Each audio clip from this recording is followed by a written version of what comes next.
आकाशवाणी भोपाल से प्रस्तुत हैं प्रादेशिक समाचार। नमस्कार, समाचारों के साथ मैं संयुक्ता बैनर्जी। पहले मुख्य समाचार।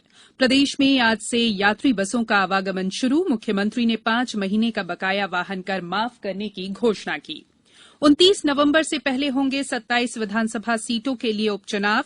आज देश भर में मनाया जा रहा है शिक्षा दिवस और प्रदेश में कोरोना संक्रमितों की संख्या 70,000 के पार। 53,000 से ज्यादा मरीज स्वस्थ हुए। अब समाचार विस्तार से। प्रदेश में यात्री बसों का आवागमन आज से शुरू हो गया है। अब ये बसें पूरी क्षमता के साथ चल सकेंगी। मुख्यमंत्री शिवराज सिंह चौहान ने बस संचालकों और उनसे जुड़े लोगों की परेशानियों को ध्यान में रखते हुए 1 अप्रैल से 31 अगस्त तक की अवधि तक बसों पर बकाया वाहन कर पूरी तरह माफ करने की घोषणा की है। पेश है एक रिपोर्ट। बस संचालकों की वित्तीय कठिनाइयों को देखते हुए प्रदेश सरकार ने अप्रैल से अगस्त तक बसों पर देय मासिक वाहन कर को माफ करने की घोषणा की है। सितंबर महीने के वाहन कर में भी 50% की छूट दी गई है। इसके अलावा वाहन कर जमा करने की अंतिम तिथि 30 सितंबर तक बढ़ा दी गई है। वहीं सरकार ने यात्री किराया बढ़ाने की मांग पर विचार की जिम्मेदारी किराया निर्धारण समिति को सौंप दी है। इस पर भी जल्द ही फैसला होने की संभावना है। कोविड-19 दिशा निर्देशों के अनुसार संक्रमण को रोकने के लिए सभी बस स्टैंड पर सैनिटाइजर उपलब्ध होगा। सभी यात्रियों के तापमान की जांच की जाएगी और बिना मास्क के किसी को भी यात्रा करने की अनुमति नहीं दी जाएगी। मुख्यमंत्री शिवराज सिंह चौहान ने कहा कि बसों के शुरू होने से लोगों को अब सुविधाजनक परिवहन सुविधा मिलेगी, जबकि बसों से जुड़ा रोजगार भी फिर शुरू हो जाएगा। इस फैसले का स्वागत करते हुए Madhya Pradesh bus operators association ने कहा कि हम आज से बस संचालन शुरू कर रहे हैं और जैसे जैसे यात्रियों की संख्या बढ़ेगी, संबंधित रूट पर बसों की संख्या भी बढ़ाई जाएगी। संजीव शर्मा, आकाशवाणी समाचार, भोपाल। प्रदेश की 27 सीटों पर होने वाले विधानसभा उपचुनाव 29 नवंबर से पहले संपन्न हो जाएंगे। आयोग की ओर से जारी विज्ञप्ति में कहा गया है कि विभिन्न राज्यों की विधानसभाओं की 64 सीटों और 1 संसदीय सीट पर उपचुनाव बिहार विधानसभा चुनाव के साथ ही कराए जाएंगे। गौरतलब है कि 29 नवंबर से पहले बिहार विधानसभा चुनाव की प्रक्रिया पूरी होनी है। कोरोना संक्रमण के दौरान इन चुनावों को लेकर आयोग पहले ही दिशा निर्देश जारी कर चुका है। इनमें कहा गया है कि राजनीतिक दलों को जहां जनसंपर्क के लिए सीमित लोगों के साथ अनुमति दी जाएगी, वहीं प्रत्याशियों से ऑनलाइन नामांकन लिए जाएंगे।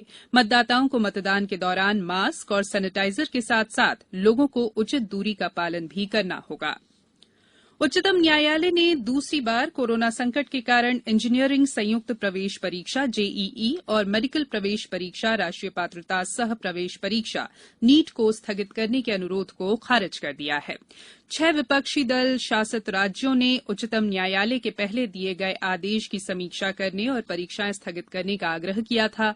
इधर प्रदेश में जेईई की परीक्षाएं चल रही हैं। राज्य सरकार द्वारा परीक्षार्थियों को परिवहन सेवा उपलब्ध कराई जा रही है।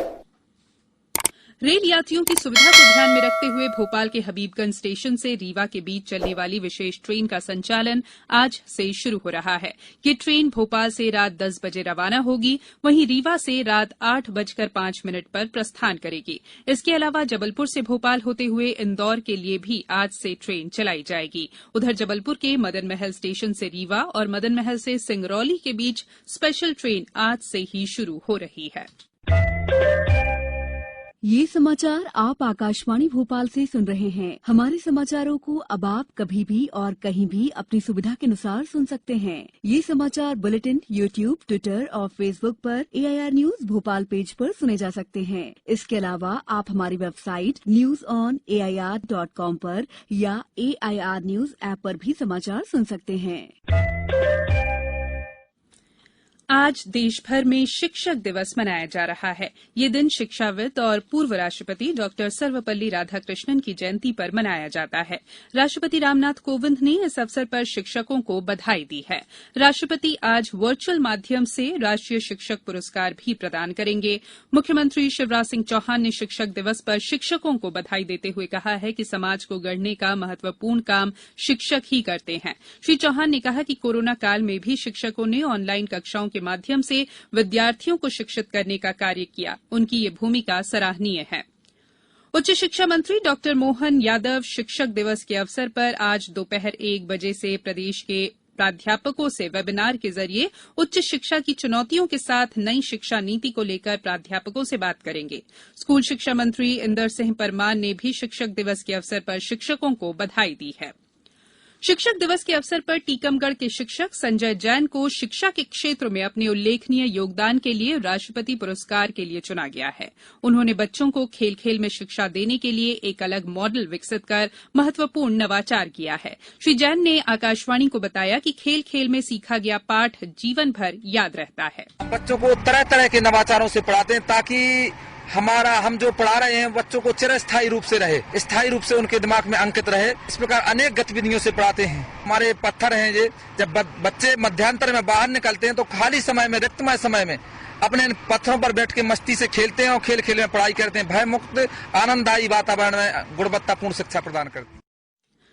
वहीं विद्यार्थी भी अपने शिक्षक की इस उपलब्धि पर प्रसन्न हैं। हमारी मोना यादव कक्षा 5 में पढ़ते। हमारे सर को राष्ट्रपति पुरस्कार मिलने जा रहा है, इसलिए मैं बहुत खुश हूँ। हमारे सर को अभी राष्ट्रीय पुरस्कार मिलने जा रहा है तो हम लोग बहुत खुश हैं, इसलिए हम सर को मिठाइयाँ खिला रहे हैं। हमारे सर को राष्ट्रपति पुरस्कार मिल रहा है, इसलिए हम बहुत खुश हैं।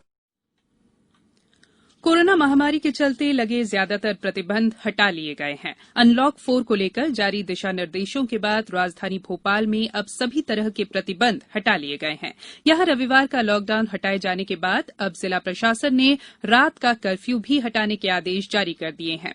कलेक्टर अविनाश लवानिया ने बताया है कि राजधानी में अब सभी गतिविधियां सामान्य दिनों की तरह ही होंगी। शासकीय कार्यालयों में भी सभी कर्मचारियों को काम पर उपस्थित होना होगा। प्रदेश में कोरोना संक्रमितों की कुल संख्या 70,000 से अधिक हो गई है, जबकि 53,000 से ज्यादा मरीज स्वस्थ हो चुके हैं। राजधानी भोपाल में 209 नए मरीज मिलने से कुल संक्रमितों की संख्या 11,985 हो गई है। वहीं इंदौर में 284 नए मरीज मिले हैं। इन्हें मिलाकर संक्रमितों का आंकड़ा 14,315 हो गया है, जबकि 9,896 लोग स्वस्थ हो चुके हैं। अब कुछ समाचार संक्षेप में।